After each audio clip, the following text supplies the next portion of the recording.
بسم اللہ الرحمن الرحیم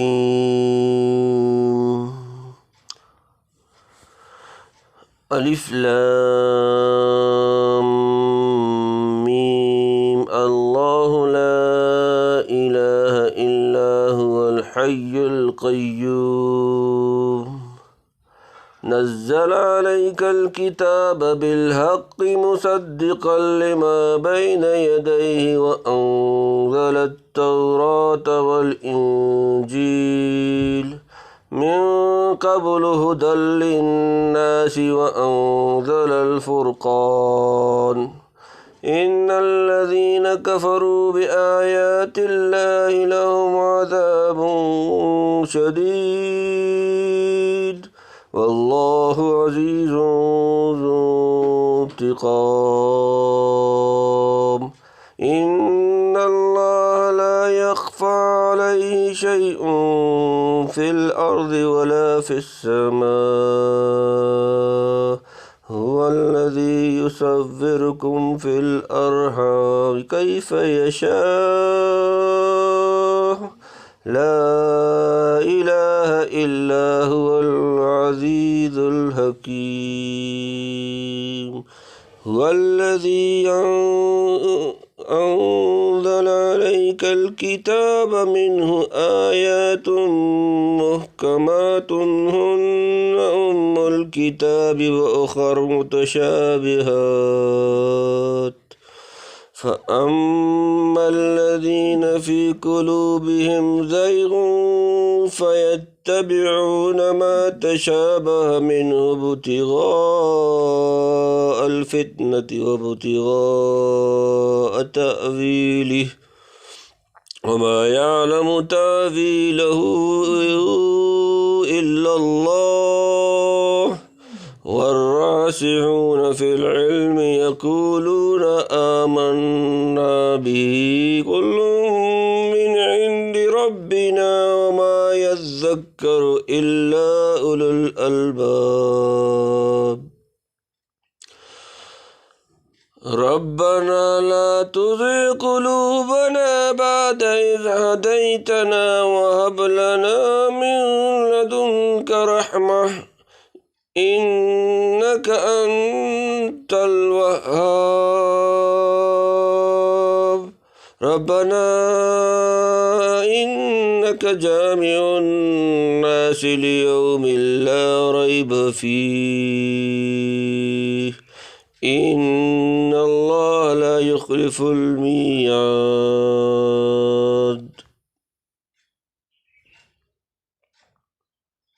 بسم اللہ الرحمن الرحیم سورۃ آل عمران بسم اللہ الرحمن الرحیم الف لام میم اللہ لا الہ الا هو الحی القیوم آسان ترجمہ الف لام میم حروف مقطعات اللہ اللہ لا نہیں الہ معبود الا ہو اس کے سوا الحی ہمیشہ زندہ القیوم سنبھالنے والا اللہ اس کے سوا کوئی معبود نہیں زندہ ہے سب کا تھامنے والا نجران کے 60 عیسائیوں کا ایک معزز وفد نبی کریم صلی اللہ علیہ وسلم کی خدمت میں حاضر ہوا اس میں 3 شخص عبد المسیح یعقوب بحیثیت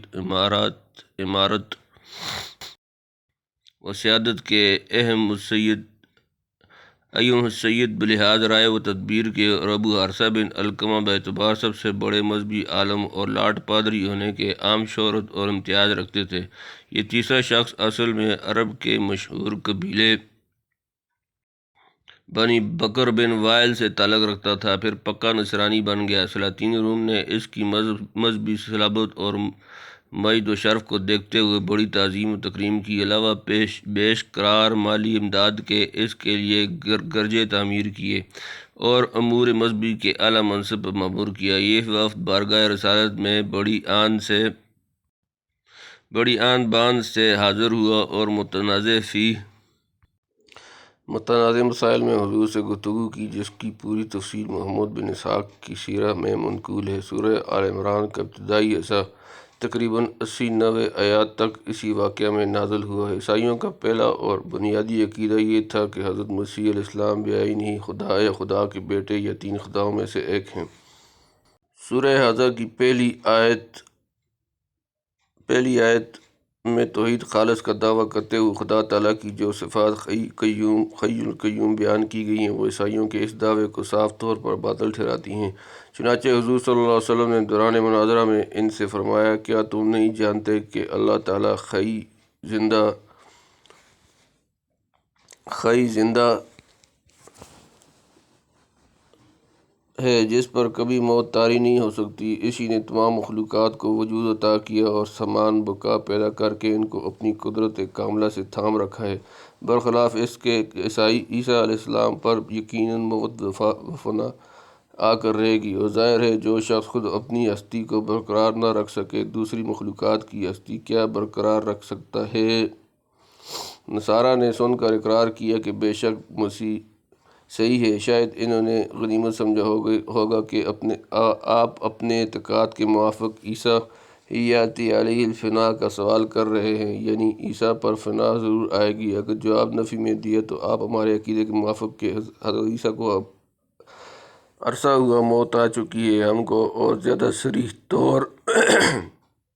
پر ملزم اور مزہم کر سکیں گے، اس لیے لفظی مناقشہ میں پڑھنا مسئلہ نہ سمجھاؤ۔ ممکن ہے یہ لوگ ان فرقوں میں سے ہوں جو عقیدہ اسلام کے موافق مسیح علیہ السلام کے قتل و صلب کا قطعاً انکار کرتے تھے اور رفع جسمانی کے قائل تھے، جیسا کہ حافظ ابن تیمیہ نے عقیدہ صلب کی اشاعت کی۔ پھر یہ خیال یورپ سے مصر و شام وغیرہ پہنچا۔ بہرحال نبی کریم صلی اللہ علیہ وسلم کا ان عیسیٰ علیہ الفنا کے بجائے یاتی علیہ الفنا فرمانا درآں، حالانکہ پہلے الفاظ تردید الوہیت مسیح کے موقع پر زیادہ صاف اور مسکوت ہوتے ظاہر کرتا ہے کہ موقع الزام میں بھی مسیح علیہ السلام پر موت سے پہلے لفظ کا اطلاق آپ نے پسند نہیں کیا۔ نزل علیک الکتاب بالحق مصدقا لما بین یدیہ وانزل التوراۃ والانجیل۔ آسان ترجمہ، نزل اس نے اتاری علیک آپ پر الکتاب کتاب بالحق کی حق کے ساتھ مصدقاً تصدیق کرتی ہے لما اس کے لیے جو بین یدیہ اس سے پہلی، وانزل اور اس نے اتاری التوراۃ تورات والانجیل اور انجیل اتاری تجھ پر کتاب سچی تصدیق کرتی ہے اگلی کتابوں کی، اور اتارا تورات اور انجیل کو یعنی قرآن کریم جو عین حکمت کے موافق نہایت بروقت سچائی اور انصاف کو اپنی آغوش میں لے کر اترا۔ من قبل ھدی للناس وانزل الفرقان ان الذین کفروا بآیات اللہ لہم عذاب شدید واللہ عزیز ذو انتقام۔ آسان ترجمہ، من قبل اس سے پہلے، ھدی ہدایت، للناس لوگوں کے لیے، وانزل اور اتارا، الفرقان فرقان، ان بے شک، الذین جنہوں نے، کفروا انکار کیا، بآیاتی آیتوں سے، اللہ لہم ان کے لیے، عذاب شدید سخت، اور اللہ عزیز زبردست، ذو انتقام بدلہ لینے والا۔ اس کتاب سے پہلے لوگوں کی ہدایت کے لیے اور اتارے فیصلے، بے شک جو منکر ہوئے اللہ کی آیتوں سے ان کے واسطے سخت عذاب ہے، اور اللہ زبردست ہے بدلہ لینے والا۔ یعنی قرآن اگلی کتابوں کی تصدیق کرتا ہے اور اگلی کتابوں تورات انجیل وغیرہ پر پہلے سے قرآن اور اس کے لانے والے کی طرف لوگوں کی رہنمائی کر رہی تھیں اور اپنے وقت میں مناسب احکام و ہدایت دیتی تھیں۔ گویا بتلا دیا کہ الوہیت یا ابنیت مسیح کا عقیدہ کسی آسمانی کتاب میں موجود نہ تھا، کیونکہ اصول دین کے اعتبار سے تمام کتب سماویہ متفق و متحد ہیں۔ مشرکانہ عقائد کی تعلیم کبھی نہیں دی گئی، یعنی ہر زمانے کے مناسب ایسی چیزیں اتاریں جو حق و باطل، حلال و حرام اور جھوٹ سچ کے درمیان فیصلہ کرنے والی ہوں۔ اس میں قرآن کریم، کتاب سماویہ، معجزات، انبیاء سب داخل ہو گئے، اور ادھر بھی اشارہ ہو گیا کہ جن مسائل میں یہود و نصارہ جھگڑتے چلے آ رہے ہیں ان اختلافات کا فیصلہ بھی قرآن کے ذریعے سے کر دیا گیا، یعنی ایسے مجرموں کو نہ سزا دیے بغیر چھوڑے گا، نہ وہ اس کے زبردست اقتدار سے چھوٹ کر بھاگ سکیں گے۔ اس میں بھی الوہیت مسیح کے ابطال کی طرف لطیف اشارہ ہے، کیونکہ جو اختیار و اقتدار کلی خدا کے لیے ثابت کیا گیا ظاہر ہے وہ مسیح میں نہیں پایا جاتا، بلکہ نصارہ کے نزدیک حضرت مسیح کسی کو سزا تو کیا دے سکتے، خود اپنے کو باوجود سخت تضرع و الحاق کی ظالموں کے پنجے سے نہ چھڑا سکے، پھر خدا یا خدا کا بیٹا کیسے بن سکتے ہیں؟ بیٹا وہی کہلاتا ہے جو باپ کی نوع سے ہو، لہذا خدا کا بیٹا خدا ہی ہونا چاہیے۔ ایک عاجز مخلوق کو حقیقت قادر مطلق کا بیٹا کہنا باپ اور بیٹے دونوں پر سخت عیب لگانا ہے، العیاذ باللہ۔ ان اللہ لا یخفی علیہ شیء فی الارض ولا فی السماء۔ آسان ترجمہ، ان بے شک اللہ لا یخفی نہیں چھپی ہوئی، علیہ اس پر، شیء کوئی چیز، فی الارض زمین میں، ولا فی السماء اور نہ آسمان میں، اس پر اللہ پر چھپی نہیں کوئی چیز زمین میں اور نہ آسمان میں، یعنی جس طرح اس کا اقتدار و اختیار کامل ہے، علم بھی محیط ہے، عالم کی کوئی چھوٹی بڑی چیز ایک سیکنڈ کے لیے اس سے غائب نہیں، سب مجرم و بری اور تمام جرموں کی نوعیت و مقدار اس کے علم میں ہے۔ مجرم بھاگ کر پوش ہونا چاہے تو کہاں ہو سکتا ہے؟ یہیں سے تنبیہ کر دی گئی کہ مسیح علیہ السلام خدا نہیں ہو سکتے، کیونکہ ایسا علم محیط ان کو حاصل نہ تھا، وہ اسی قدر جانتے تھے جتنا حق تعالیٰ ان کو بتلا دیتا تھا، جیسا کہ حضرت صلی اللہ علیہ وسلم کے جواب میں خود نصارہ نجران نے اقرار کیا اور آج بھی اناجیل مروجہ سے ثابت ہے۔ هو الذی یصورکم فی الارحام کیف یشاء لا الہ الا هو العزیز الحکیم۔ آسان ترجمہ، ہوا وہی ہے، الذی جو کہ، یصورکم صورت بناتا ہے تمہاری، فی میں، الارحام رحم، جمع کیف جیسے، یشاء وہ چاہے، لا الہ نہیں معبود، الا ہو اس کے سوا، العزیز زبردست، الحکیم حکمت والا،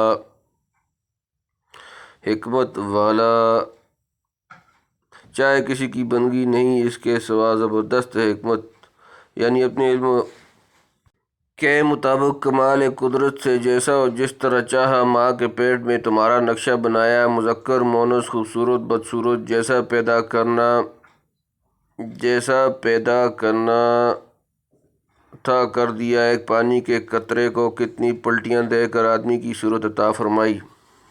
جس کی قدرت و صنعت کا یہ حال ہے، کیا اس کے علم میں کمی ہو سکتی ہے؟ یا کوئی انسان جو خود بھی بطن مادر کی تاریکیوں میں رہ کر آیا ہو اور عام بچوں کی طرح کھاتا پیتا پیشاب پخانہ کرتا ہو، اس خداوند قدوس کا بیٹا یا پوتا کہلا سکتا ہے؟ کبرت کلمۃ تخرج من افواہہم یقولون الا کذبا۔ سورہ کہف۔ عیسائیوں کا سوال تھا کہ جب مسیح کا ظاہری باپ کوئی نہیں تو بجز خدا کے کس کو باپ کہیں؟ هو الذی یصورکم فی الارحام کیف یشاء۔ آل عمران میں اس کا جواب بھی ہو گیا، یعنی خدا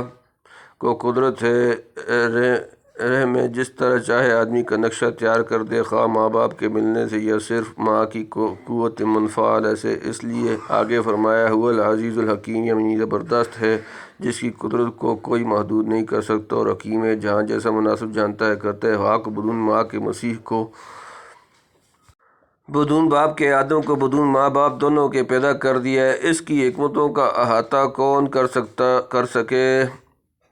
هو الذی انزل علیک الکتاب منہ آیات محکمات ہن ام الکتاب واخر متشابہات فاما الذین فی قلوبہم زیغ فیتبعون ما تشابہ منہ ابتغاء الفتنة وابتغاء تاویلہ وما یعلم تاویلہ الا اللہ والراسخون فی العلم یقولون آمنا بہ کل من عند ربنا وما یذکر الا اولو الالباب۔ آسان ترجمہ، ہوا وہی، الذی جس، انزلہ نازل کی، علیک آپ پر، الکتاب کتاب، منہ اس سے میں، آیتیں محکمات محکم پختہ، ہن وہ، ام الکتاب کتاب کی اصل، واخر اور دوسری، متشابہات متشابہ، فاما پس جو، الذین جو لوگ، فی میں، قلوبہم ان کے دل زیغ کجی فیتبعون سو وہ پیروی کرتے ہیں ما تشابہ متشابہات منہ اس سے ابتغاء چانا غرض الفتنہ فساد گمراہی وابتغاء ڈھونڈنا تاویلہ اس کا مطلب وما اور نہیں یعلم جانتا تاویلہ اس کا مطلب الا سوائے اللہ اللہ والراسخون اور مضبوط فی العلم علم میں یقولون کہتے ہیں آمنا ہم ایمان لائے بھی اس پر کل سب من عندی سے پاس طرف ربنا ہمارا رب وما اور نہیں یذکر سمجھتے الا مگر اولو الالباب عقل والے وہی ہے جس نے اتاری تجھ پر کتاب اس میں بعض آیتیں ہیں محکم یعنی ان کے معنی واضح ہیں وہ اصل ہیں کتاب کی اور دوسری ہیں مشابہ یعنی جن کے معنی معلوم یا معین نہیں سو جن کے دلوں میں کجی ہے وہ پیروی کرتے ہیں متشابہات کی گمراہی پھیلانے کی غرض سے اور مطلب معلوم کرنے کی وجہ سے اور ان کا مطلب کوئی نہیں جانتا سو اللہ کے اور مضبوط علم والے کہتے ہیں ہم اس پر یقین رکھتے ہیں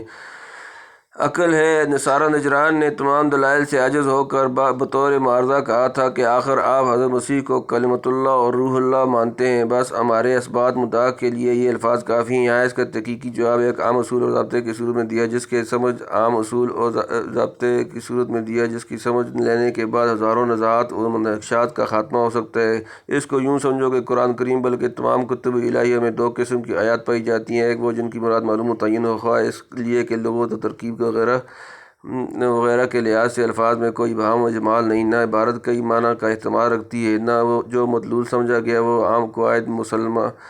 کے مخالف ہے اور یا اس لیے کہ عبارت و الفاظ میں گو لغتاً کئی معنی کا احتمال ہو سکتا ہے لیکن شارع کی نصوص مستفیضہ کے یا مذہب کے عام اصول مسلمہ سے قطعاً متعین ہو چکا ہے کہ متکلم کی مراد وہ معنی نہیں یہ ہے ایسی آیات کو محکمات کہتے ہیں اور فی الحقیقت کتاب کی ساری تعلیمات کی جڑ اور اصل اصول یہی ہے آیات ہوتی ہیں دوسری قسم آیات متشابہات کہلاتی ہیں یعنی جن کی مراد معلوم متعین کرنے میں کوئی اشتباہ واقع ہو جائے صحیح طریقہ یہ ہے کہ اس دوسری قسم کی آیات کو پہلی قسم کی طرف راجع کر کے دیکھنا چاہیے جو معنی اس کے خلاف پڑیں ان کی قطعی نفی کی جائے اور متکلم کی مراد وہ سمجھی جائے جو آیات محکمات کے مخالف نہ ہو اگر باوجود اتحاد و صحیح بولی کہ متکلم کی مراد پوری نہ ہو پوری تعین نہ کر سکیں تو دعویٰ ہمدانی کر کے عام کو حد سے گزرنا نہیں چاہیے جہاں کل تو قلت علم اور قصور استعداد کی وجہ سے بہت سے حقائق پر ہم دسترس نہیں پا سکتے اس کو بھی اسی فہرست میں شامل کر لیں مگر زنہار ایسی تعویلات اور ہیر پھیر نہ کریں جو مذہب کے اصول مسلمہ اور آیات محکمہ کے خلاف ہو مثلاً قرآن حکیم نے مسیح علیہ السلام کی نسبت تصریح کر دی ان هو الا عبد انعمنا علیہ الزخرف یا ان مثل عیسیٰ عند اللہ کمثل آدم خلقہ من تراب آل عمران یا ذالک عیسی ابن مریم قول الحق الذی فیہ یمترون ما کان للہ ان یتخذ من ولد سبحانہ مریم اور جا بجا ان کی الوہیت و ابنیت کا رد کیا اب ایک شخص ان سب محکمات سے آنکھیں بند کر کے کلمۃ اللہ القاہا الی مریم وروح منہ وغیرہ متشابہات کو لے ڈھوڑے اور اس کے وہ معنی چھوڑ کر جو محکمات کے موافق ہوں ایسے سطحی معنی لینے لگے جو کتاب کی عام تصریحات متواتر بیانات کے منافی ہوں یہ کجروی اور ہٹ درمی نہیں تو اور کیا ہوگی بعض قاسی القلب تو چاہتے ہیں کہ اس طرح مغالطہ دے کر لوگوں کو گمراہی میں پھنسا دے اور بعض کمزور عقیدہ والے ڈھل مل یقین ایسے متشابہات سے اپنی رائے و ہوا کے مطابق کھینچ تان کا مطلب نکالنا چاہتے ہیں حالانکہ ان کا صحیح مطلب صرف اللہ ہی کو معلوم ہے وہی اپنے کرم جس کو جس قدر ایسے پر آگاہ کرنا چاہے کر دیتا ہے جو لوگ مضبوط علم رکھتے ہیں وہ محکمات متشابہات سب کو حق جانتے ہیں انہیں یقین ہے کہ دونوں قسم کی آیات ایک ہی سرچشمہ سے آئی ہیں جن میں تناقض و تحافظ کا امکان نہیں اسی لیے وہ متشابہات کو محکمات کی طرف لوٹا کر مطلب سمجھتے ہیں اور جو حسین کی دائرہ فہم سے باہر ہوتا ہے اسے اللہ پر چھوڑتے ہیں کہ وہی بہتر جانے ہم کو ایمان سے کام ہے تنبیہ بندہ کے نزدیک اس آیت کا مضمون سورہ حج کی آیت وما ارسلنا من قبلک من رسول ولا نبی الا اذا یمنا القی الشیطان فی امنیتی فینسخ اللہ ما یلقی الشیطان ثم یحکم اللہ آیاتہ واللہ علیم حکیم الحج کے مضمون سے بے حد مشابہ ہے جسے انشاء جسے انشاءاللہ اس کے موقع پر بیان کیا جائے گا۔ ربنا لا تزغ قلوبنا بعد إذ هديتنا وهب لنا من لدنك رحمة إنك أنت الوهاب۔ آسان ترجمہ، ربنا اے ہمارے رب، لا تزغ نہ پھیر، قلوبنا ہمارے دل، بعد اس جب ہدیتنا تو نے ہمیں ہدایت دی، وہب اور عنایت فرما، لنا ہمیں، من سے لدنک اپنے پاس، رحمت رحمت، انک بے شک تو، انتا تو، الوہاب سب سے بڑا، الوہاب سب سے بڑا دینے والا۔ اے رب نہ پھیر ہمارے دلوں کو جب تو ہم کو ہدایت کر چکا، اور عنایت کر ہم کو اپنے پاس سے، رحمت تو ہی ہے سب کچھ دینے والا۔ یعنی راسخین فی العلم اپنے کمال علمی اور قوت ایمانی پر مغرور و مطمئن نہیں ہوتے، بلکہ ہمیشہ حق تعالیٰ سے استقامت اور مزید فضل و عنایت کے طلبگار رہتے ہیں، تاکہ کمائی ہوئی پونجی ضائع نہ ہو جائے، اور خدا نہ کرے وہ کردہ دل سیدھے ہونے کے بعد کج نہ کر دیے جائیں۔ حدیث میں ہے کہ نبی کریم صلی اللہ علیہ وسلم امت کو سنانے کے لیے اکثر یہ دعا کیا کرتے تھے، یا مقلب القلوب ثبت قلبی علی دینک، ربنا انک جامع الناس لیوم لا ریب فیہ ان اللہ لا یخلف المیعاد۔ آسان ترجمہ، ربنا اے ہمارے رب، انک بے شک تو، جامع جمع، الناس کرنے والا انسانوں کو، لوگوں کو، لیوم اس دن، لا ریب فیہ نہیں شک، فیہ اس میں، ان بے شک اللہ لا یخلف نہیں خلاف کرتا، المیعاد وعدہ۔ اے رب تو جمع کرنے والا ہے لوگوں کو ایک دن جس میں کچھ شبہ نہیں، بے شک اللہ خلاف نہیں کرتا اپنے وعدہ۔ وہ دن ضرور آ کر رہے گا، اور زائغین کجرو جن مسائل میں جھگڑتے تھے سب کا وہ دو ٹوک فیصلہ ہو جائے گا، پھر ایک مجرم کو اپنی کجروی اور درمی کی سزا بھگتنی پڑے گی۔ اسی خوف سے ہم ان کے راستے سے بیزار اور آپ کی رحمت و استقامت کے طالب ہوتے ہیں۔ ہمارا زائغین کے خلاف راستہ اختیار کرنا کسی بدنیتی اور نفسانیت کی بنا پر نہیں، محض اخروی فلاح مقصود ہے۔